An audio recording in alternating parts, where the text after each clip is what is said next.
All right, welcome to the third and final game of the evening. Up this time is Dragon Saddle Melee, which is a fancy way of saying joust. Yeah, Nuh-uh, Joust was Ostrich Saddle Melee. like, yeah. I guess another way of putting it is Dragon Ass. Because much like Bird Ass, you hit your competition with your ass. I guess it's like technically your feet, maybe. Like I don't know. That's what it always looked like to me, and to others. Anyway, so yeah, the gameplay mechanics here are very heavily inspired by Joust, but obviously you can see there's a few differences. Like first of all, the aesthetic is ironically enough, I'd say that 80s new wave retro Tron. So futuristic it's retro. Yeah. Which is decidedly not what we had in the 80s with these games. If you remember the actual Joust, you were an ostrich. You were a guy riding an ostrich, and you had to kill other ostriches. Or its most famous clone, a balloon fight. You were a guy with balloons, and you destroyed birds. Or other guys with balloons, yeah. Yeah. So it had a very sadly there was no Tron Joust. Also you'll note that thanks to the miracle of modern technology, the board is much bigger. Like it's more than a single screen, which is I'm not sure all they could have mustered in the early to mid 80s arcade cabinet. But it's what we got. Mm-hmm. And that I honestly don't really care for it. Well, I feel like in this kind of game, I'll rephrase that. I feel like in Joust specifically, you actually benefit from being able to see what all of your opponents are doing perfectly at all times, assuming you can focus on that. Right. I mean, so because the playfield is much bigger, the game will compensate by having, so many more enemies on screen than Joust could ever muster. I suppose the good thing is they're very brain dead. Like the AI isn't great. So what it does in compensation for that is two things. First of all, there are four kinds of stages, 4 waves, if you will, or at least 4 kinds. There's the battle stage, which is straight up kill the enemy, destroy all the monsters. There's the portal stage, that is, you gotta destroy the portals before the monsters spawn. There's the fire stage, in which the arena heats up and you've got to not touch any of the girders or whatever these platforms are. And there's what they call the obstacle stage. It's avoiding electric walls. And also punctuated in between that are bonus stages where if you capture a girder with your dragon, you get an extra life. And the other way it ramps up the difficulty is more along the lines of, say, asteroids or missile command. The monsters will get faster and faster, and they will get smarter. And by the second or third rotation, things get a lot harder. Another thing you will notice is the inclusion of weapons. You have 2 weapon slots that you can hold various projectiles. Like there's the white gun, there's the purple gun, which is a bit more heat-seeky. There's that purple hexagon, which bounces around and flies everywhere. There's the flamethrower.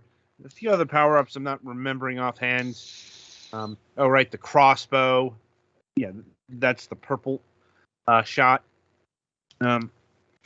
And I'll be honest, the weapons don't work out as well as I think they would like to have hoped.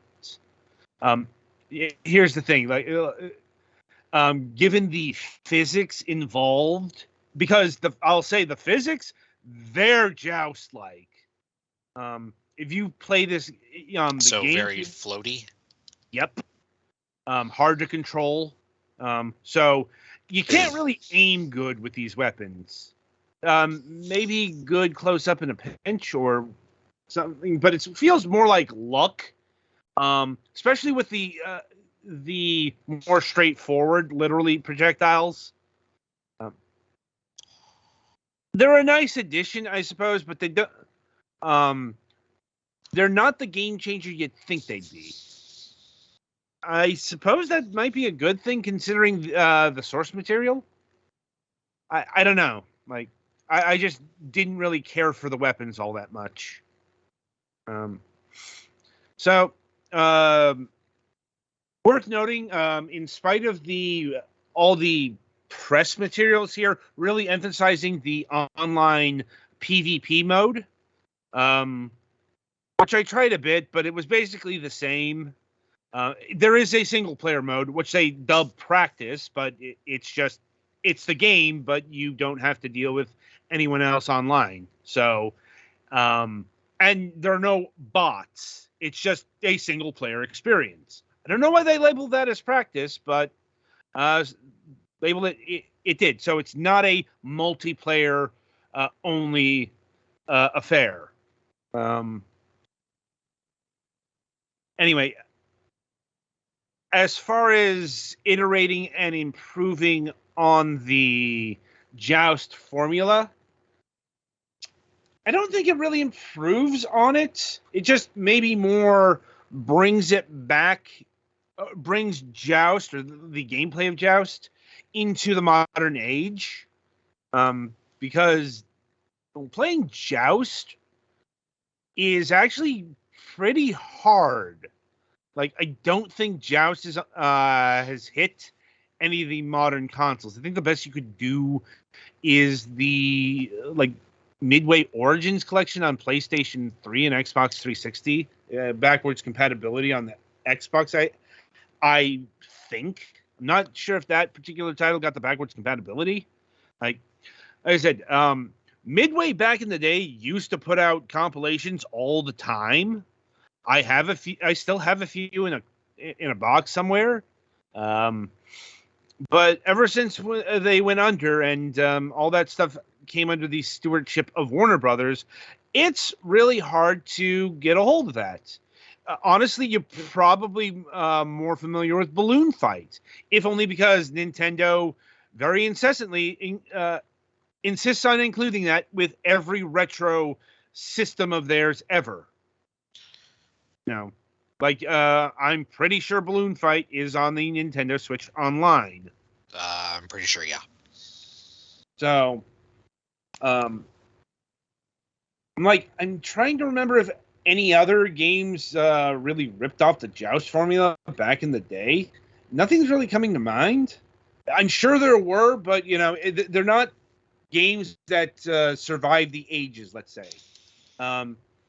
And also, considering how old Joust is, I mean, we're talking a game that's rounding about 40 years old. It's pretty interesting to get a game that's so very inspired by Joust, but also willing to do its own thing. I don't think a lot of the updates really panned out the way they wanted to.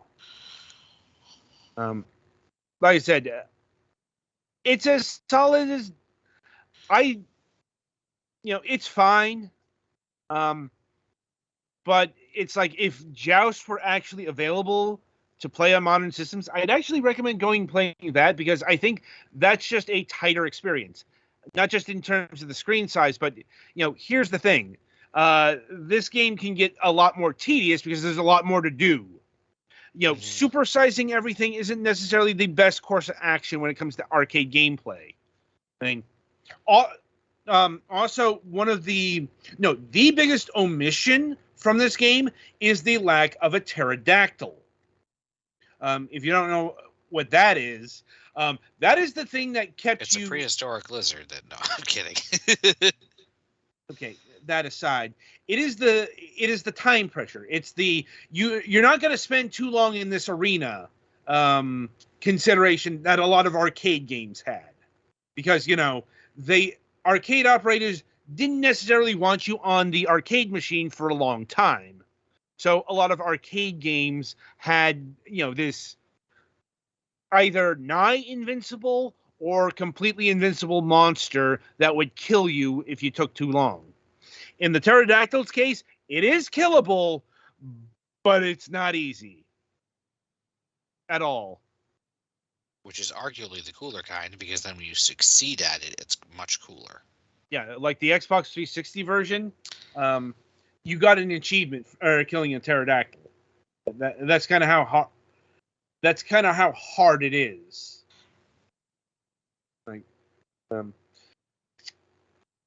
And yeah, that's about all there is to the game. It's fairly straightforward.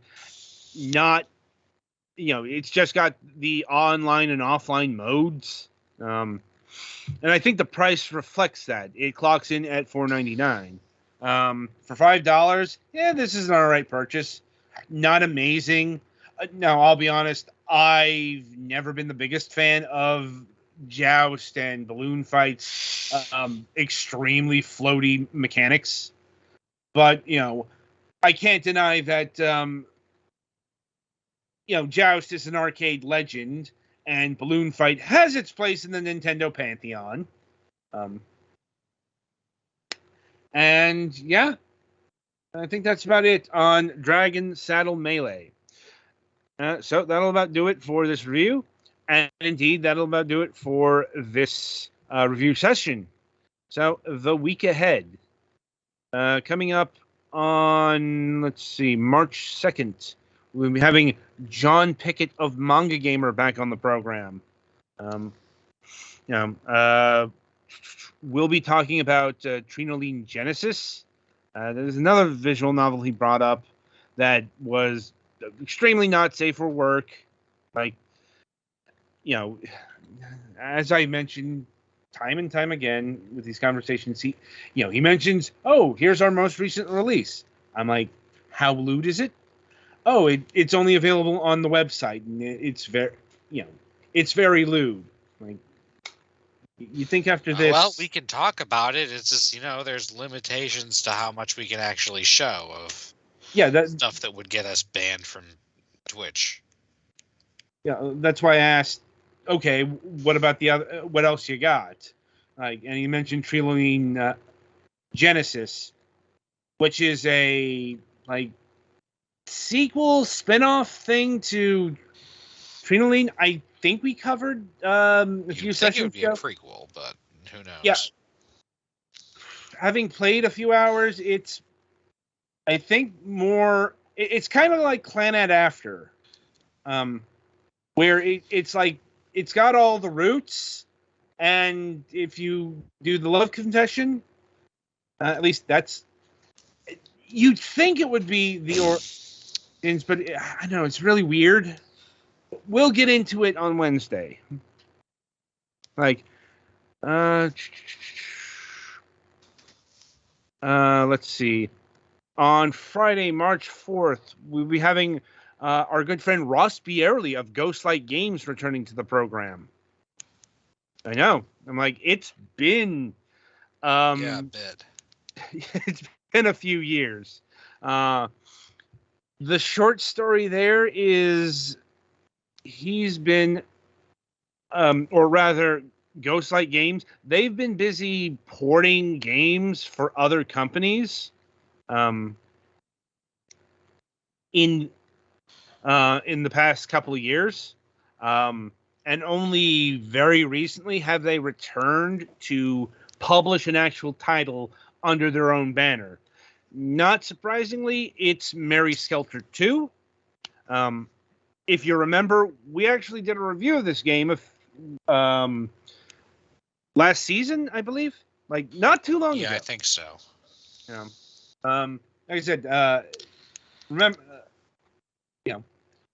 the review, it was, Mary Skelter 2 was pretty close, pretty similar to the first one, just with a few added gimmicks in terms of the Mary gameplay. Sure do know how to skelter. Right. Yes, I suppose they do. Anyway, so yeah, that's the week ahead. We also do have an episode of MSP happening on Wednesday. Linkara is joining us there. So until then, I shall wish you good gaming.